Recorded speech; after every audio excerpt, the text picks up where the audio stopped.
What gives boundaries to heart and mind? These stresses. Deep-rooted stresses provide boundaries, keep the mind and heart bound, keep them within small areas. And then when the heart is small, it's like a small pond. Even if the surroundings are very, very profound, they don't create. No? It's like the wind, even if the wind is very great. But what the great wind can accomplish on a small pond? A little bigger ripples, that's all. But there will be ripples. It has to be an ocean for a wind to create its full influence. And a fully developed heart makes the surroundings good, and in good surroundings creates waves of joyfulness. Life is floating in bliss. The relationship is fruitful on this level of awareness. Otherwise, friend says something from his level of consciousness and another friend receives it in some different light from his level of consciousness. Maybe he has 50 stresses and he has 70 stresses. Stresses bring something from here, greater stress receives something else here, and there is a chaos.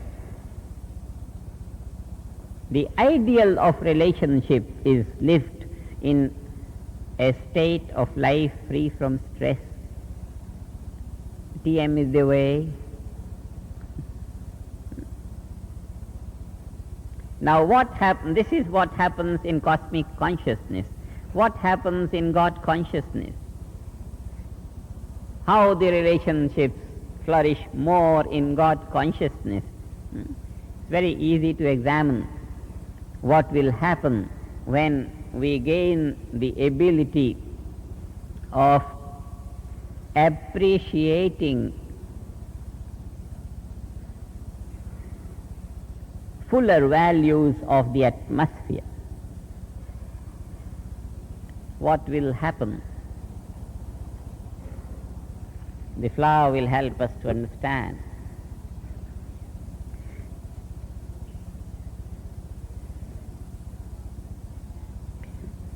Cosmic consciousness means permanent state of self-awareness.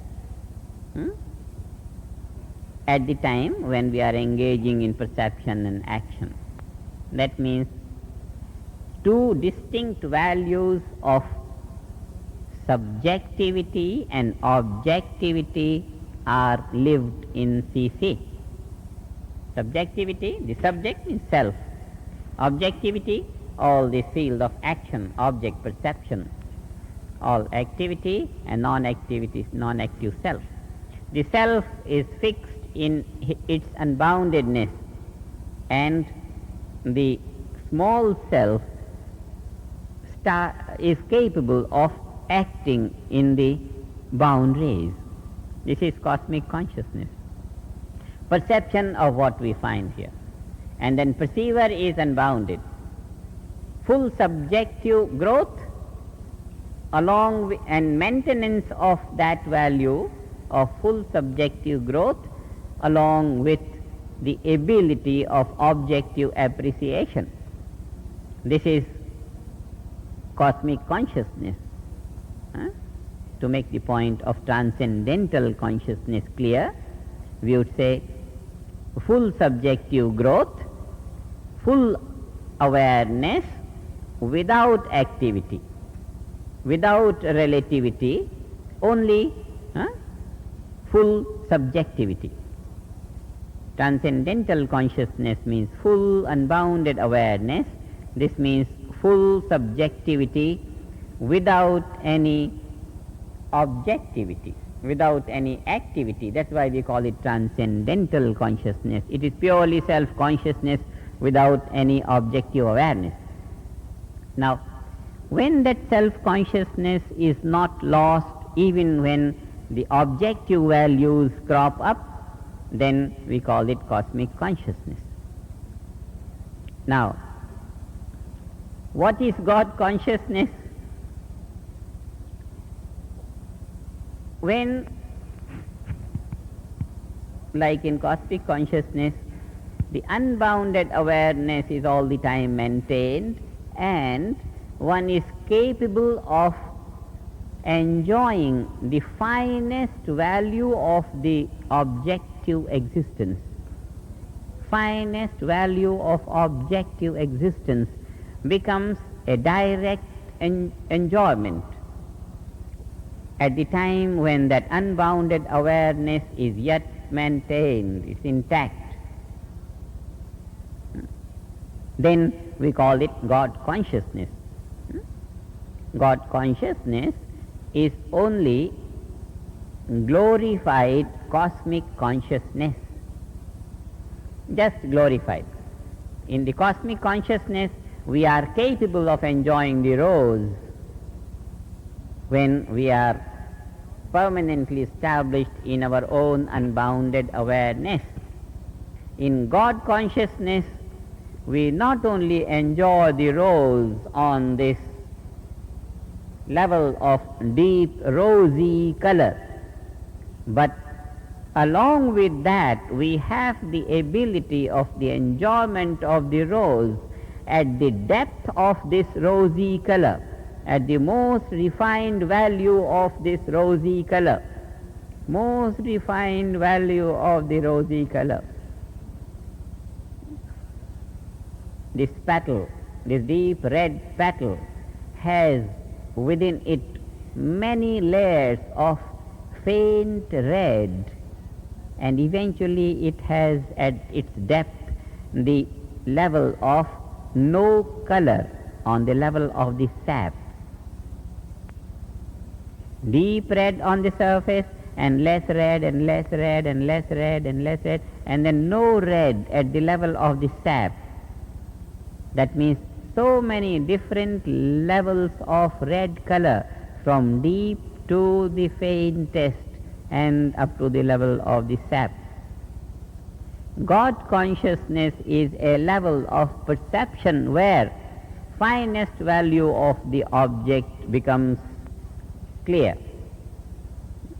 Finest value of the ordinarily only the gross surface value of the object is in vision, and when vision becomes more refined, then the finest level of the surface becomes a living reality, becomes a direct cognition. This is God consciousness. In unity, the abstract unmanifest value of the object becomes clear.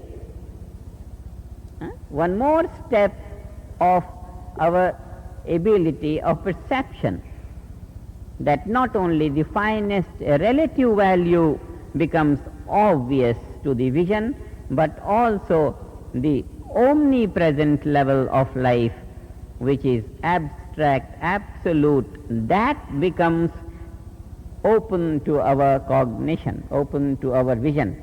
Then everything is enjoyed in the infinite value of life, and this is the climax of perception. The ability of perception rises when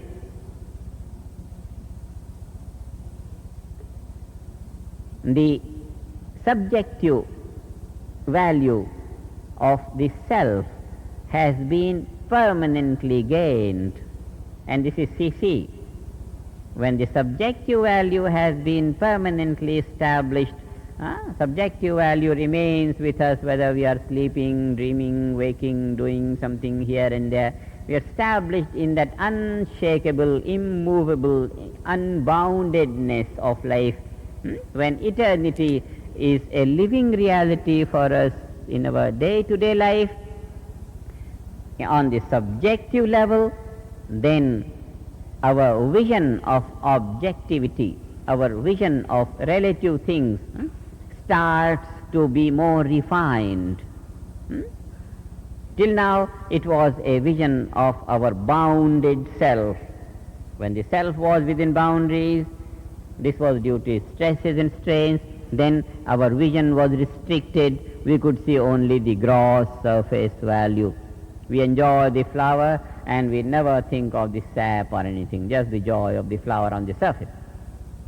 But when our subjective value, our awareness is unbounded, then our ability of perception becomes refined, more and more refined. This refinement of our vision, this growth of our ability of perception continues to grow till we are directly able to perceive the finest relative value on the surface of the gross relative. This is we call GC. And then, even then, the ability of perception continues to grow till the abstract unboundedness which is through and through existing in the objective area becomes a direct cognition. That means every object then is evaluated in terms of the subject. When every object is evaluated in terms of the subject in a most spontaneous manner, then relationship is on the top level. When you can accept your friend as you accept yourself, then the relationship is really ideal. As long as yourself, as long as myself is dearer to me than the self, than the friend or the relation or the husband or wife or anything, then that relationship is not on the top level of its possibility. A relationship is on the infinite value when we gain the ability to spontaneously appreciate everything in terms of the self. And this will happen when we have established the value of the self in that unboundedness forever. When we have established the value of our own value in that unboundedness, then we are safe and secured for all times. In this infinite safety of ours, we can extend our hand or vision or acceptance to our friend to that infinite value. As long as we are not ourselves established on that immovable infinite value, so long we cannot extend the infinite protection to our friend, and so long the relationship will always be shaky. And in the indefiniteness of relationship, there won't be the real joy of meeting. Whatever the joy, it will be shaky, it will be limited, it will be full of doubts, it will be not secured, nothing definite. In such a state, relationship does not yield its purpose. It doesn't produce its purpose. And that is why one does not enjoy, even when one has thousands of people to share one's life in a society, one feels shrunk and insecure just because one has not founded oneself in that infinite value of life, and one has not gained that ability of appreciating everything as dearly as one appreciates oneself. So it is our ability of appreciating the object in its full value that alone secures ideal enjoyment from any relationship. Every object has infinite value at one level of its existence and has all the finite values on other levels of its existence. Just like every flower has so many layers of its existence: deep red, faint deep red, fainter deep red, faintest deep red, no color, sap.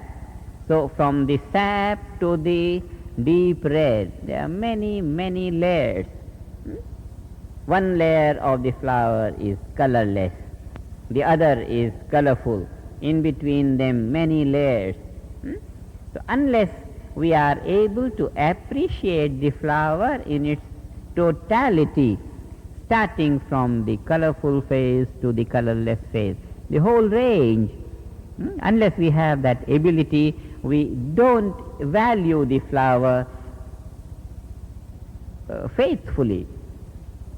For any faithful evaluation of the object, we must have to have the ability to perceive the infinite abstract unmanifest value of the object along with its expressed manifest values on the surface. And in order to appreciate the unbounded value, the unmanifest abstract absolute value of the object, we have to first have our awareness firmly established on that unboundedness. And this is what happens, this is what gets structured in our nature as we proceed from waking state of consciousness to transcendental consciousness, gain that unboundedness. And in the beginning days of meditation, when we come out, we don't come out wide awake in that unboundedness. We only come out with some of its benefits. And as we keep going and coming and going and coming, yogastha kuru karmani, yogastha kuru karmani, established in being, perform action. As we keep on doing this, that unboundedness remains with us even when we behave in the world, and this we rise to CC. And when we have established that unboundedness in our awareness, then we start to gain more ability of finer perception of the object. And when our ability to evaluate the finest in the object becomes permanent, then we are able to enjoy the finest value of the object. And when this is GC, and when our ability further grows to cognize very clearly on the surface of every object that infinite value, unbounded value, then the unbounded value of the object and the unbounded value of the subject, then the object is as dear to us as our own self. And in this state, our relationship is really faithful, because not only the self is infinite, but that which we used to call in the beginning days of our knowledge object or non-self, that non-self also has not any value of the non. Non is non-existing anyway. So it only remains self. Non becoming non-existence, self, the object rising to the value of the self, and the value of the self we have always been living in our daily life ever since we got CC. And therefore, when the object also loses that non which was clinging to it, non-self it was before, and now that non which was unnecessarily, non-wantingly clinging on to it, it drops off. The self remains, and the level of the object is the level of the subject. And in this oneness of the object and the subject, the real maximum value of relationship thrives. And now you see the structure of TC and CC and GC and UC with reference to relationship. All these problems of relationships and psychology, where the mind is not able to cope up with the surroundings, and ecology, where the surroundings are not able to cope up with the need of the individual, and sociology, when many people are not able to add to the joy of the individual. All these different problems, they just become non-existent when the non is taken out of the non-self. Every object in terms of the self, and then the life really thrives, and then is the joy of sharing life with others. Then only one can share life with others, when one can give oneself to others and one can take maximum of others. So when you receive self from others and then you give self, then there is nothing giving, it's all taking. And this is the ideal of relationship, where you can give infinity and you can take infinity, so that you don't give and you don't take. What you do is float in the waves of life. Huh? Does this mean that we would have, if we're appreciating all objects in terms of the self, does this mean that we have equal appreciation in all relationships, equal appreciation of all objects, or maximum relationship with whatever we come across? Thank you. Jai Gurudev. It's very clear picture of life, which will be accomplished through our daily practice of TM, and from time to time some advanced techniques, and from time to time some long roundings. This will structure this ideal of relationship for all the people in the world, and then life will really be worth enjoying. It's a good question, huh?